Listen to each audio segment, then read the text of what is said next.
This is an educational video on learning how to explore Bhastrika Pranayama. And Bhastrika Pranayama translates as bellows. It's a evolutionary pranayama from Kapalabhati. So when first starting out, you explore Kapalabhati and then you expand into Bhastrika. And this pranayama, very similar to Kapalabhati, where in Kapalabhati you have a passive inhale and you use your abdominal muscles to pull inward to force the exhalation outward. In Bhastrika, you allow your abdominals to be quite quick in that essence of going into a forceful inhale and exhale. In this awareness of noticing that word forceful, you are using the abdominal muscles to help you create that bellows, like that action of stoking a fire, where you're using that up and down motion where it's got some force to it. So there's a force coming in, but with that force, there's a kindness towards self. There's an easefulness of approach, knowing that we're working with prana. And because we're working with prana, this breath increases and stokes the Agni fire. It produces a lot of energy. So is really good first thing in the morning when maybe we're feeling we want to cleanse or invigorate before we're eating a meal. Other time that we can do this is maybe in the afternoon if we're feeling a little bit lethargic and we need to increase some energy. Can feel how when we stoke that fire of the Agni, that it increases the digestive fluid, increases energy, increases prana. Right. So sometimes when we're doing this, we might feel a little bit lightheaded because we're not used to that flow of energy. So if while practicing this, you start to feel that lightness, then just let it go. We're going to do a very soft evolution of this breath and slowly building it. If this breath can be really helpful if we're feeling depressive, as well as it can increase vitality and move energy to help clear that stagnation. If we look at depression in the gunas, it is a tamas energy, which is very heavy and sloth-like, maybe no movement at all at times. And so this bellows breath of Kapalabhati or Bhastrika will help to increase energy and help to bring a little bit more enlivenment so that we can move us out of this pattern. We want to be aware if we're um, having any sort of eye conditions that, retinal detachment or glaucoma, we don't want to be practicing this breath. If we have had a stroke, we don't want to be practicing this breath. If we maybe have uncontrolled high blood pressure, would not be good. If you're pregnant, this is not a breath for you. And to taking note on the first start of the menstrual cycle, you might notice this breath is not called to you or during your menstrual cycle at all.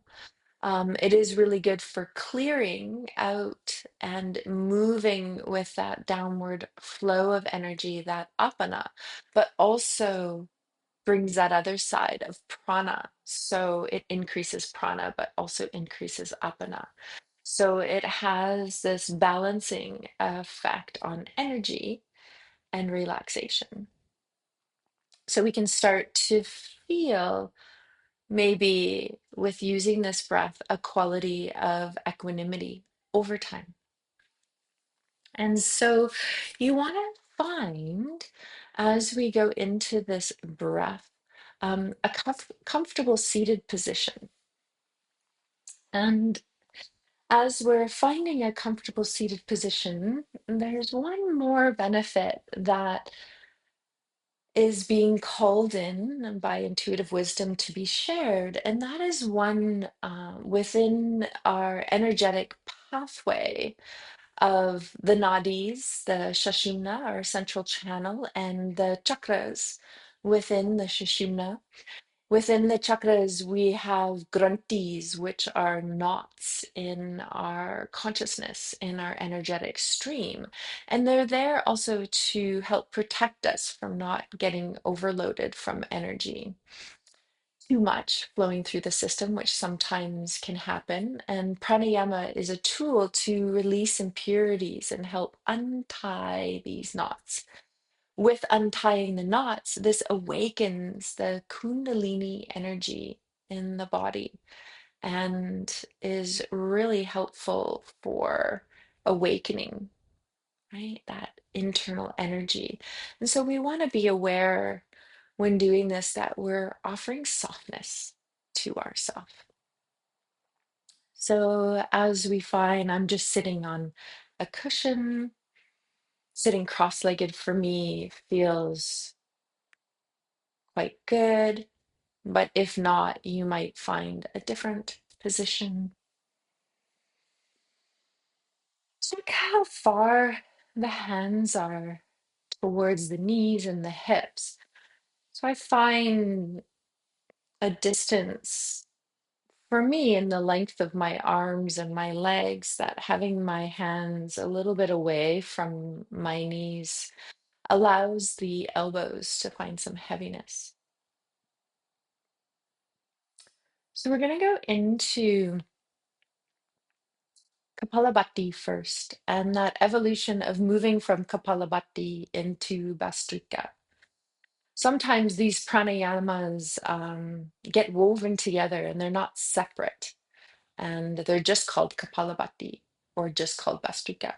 And so in the teachings from my teachers, there was a separation as Kapalabhati is the starting point and Bhastrika is the evolution of where we're moving towards.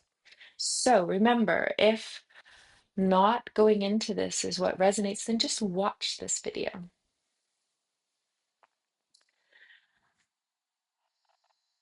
Inviting in a few exhales out the mouth,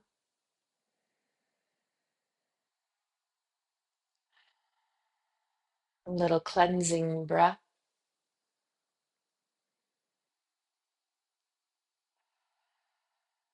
sometimes 3 to 5 of those to help us arrive here. So there's no rush.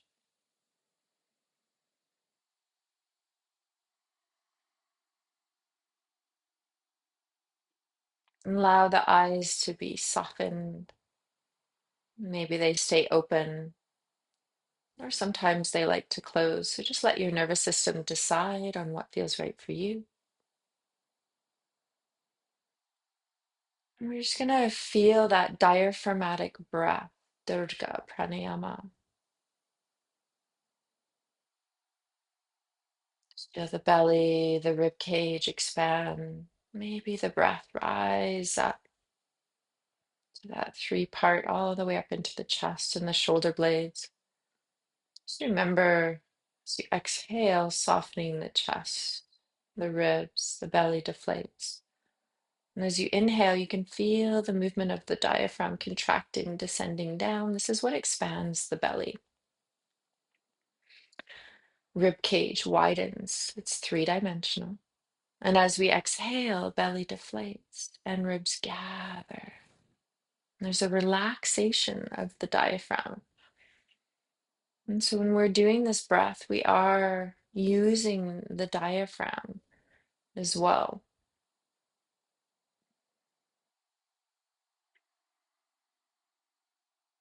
Okay, so inviting the pranayama in of just using Kapalabhati first. So that's forceful exhale. Remember, max 70% effort of pulling the abdomen, the belly button towards the spine, allowing that expulsion of the exhalation, and then passively just let the belly expand and the inhalation arrive, and then pull the belly in to expel that exhalation.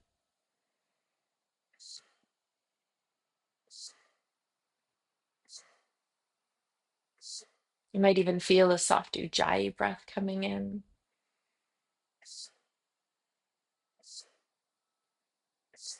As the breath moves from the nostrils, it moves down into the throat.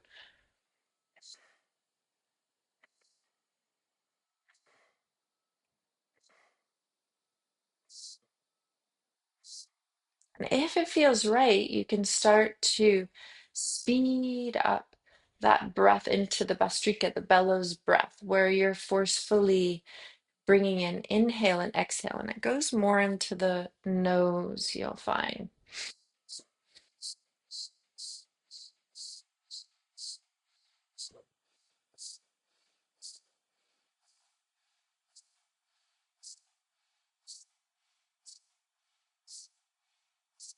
Taking a long exhale as you slow it down out the mouth, taking an expanded Durga inhale. And feel Mula Bandha, Uddiyana Bandha, Jalandhar Bandha come in. Hands may slide a little bit closer as you gently press down into the thighs. And then you release the bandhas. Exhale. Notice how you feel. Take a breath in and out. And remember, if you're feeling lightheaded, then just pause here and watch, as watching is learning. If not, you can go into another round.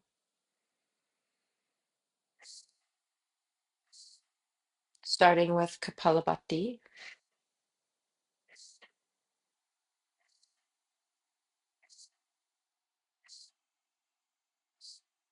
And then slowly moving it into Bhastrika.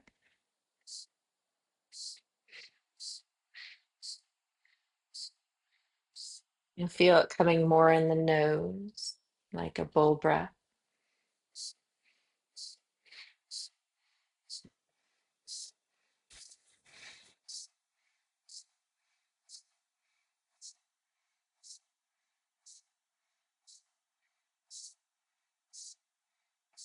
Slow it down.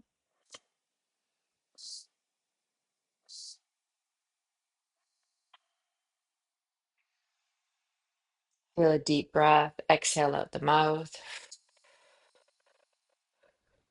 Bring an inhalation in. Bring in your bandhas. Pause.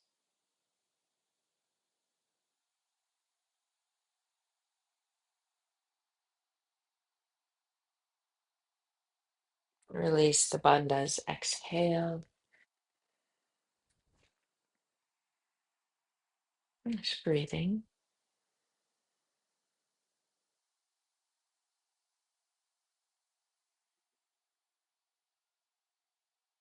And just seeing if you want to go into it again. Slowly coming into Kapalabhati.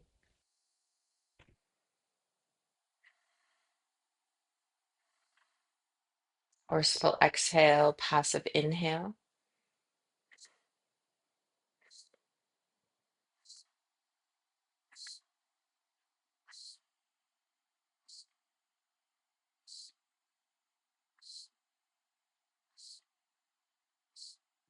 I see if Bhastrika, that forceful inhale, exhale, going more into nostril. So from the Ujjayi Kapalabhati, you can feel the nostril.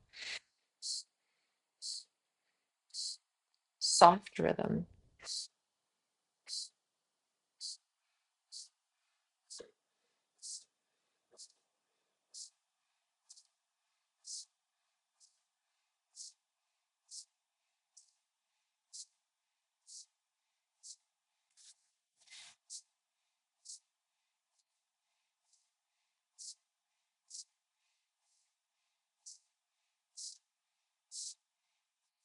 Slow it down.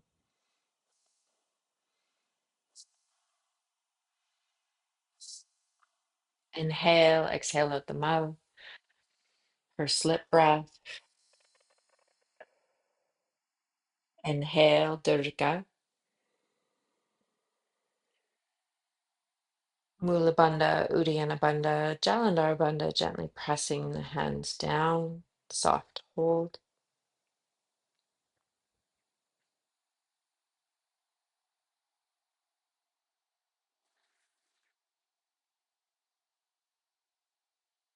Release the bandhas. Exhale.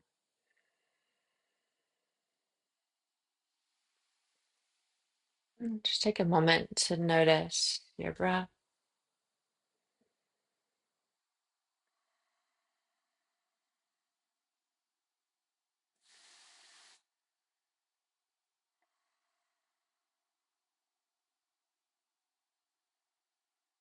Remember, if you feel lightheaded, just lie down.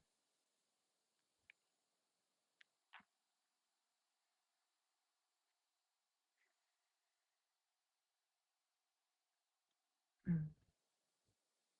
Just take note the shift in the energy in the mind, noticing if that pranayama made you feel improved well-being, or if you feel a little bit out of body. Maybe the staying with Kapalabhati was where you needed to be. Thank you for exploring Kapalabhati again and this evolution into Bhastrika.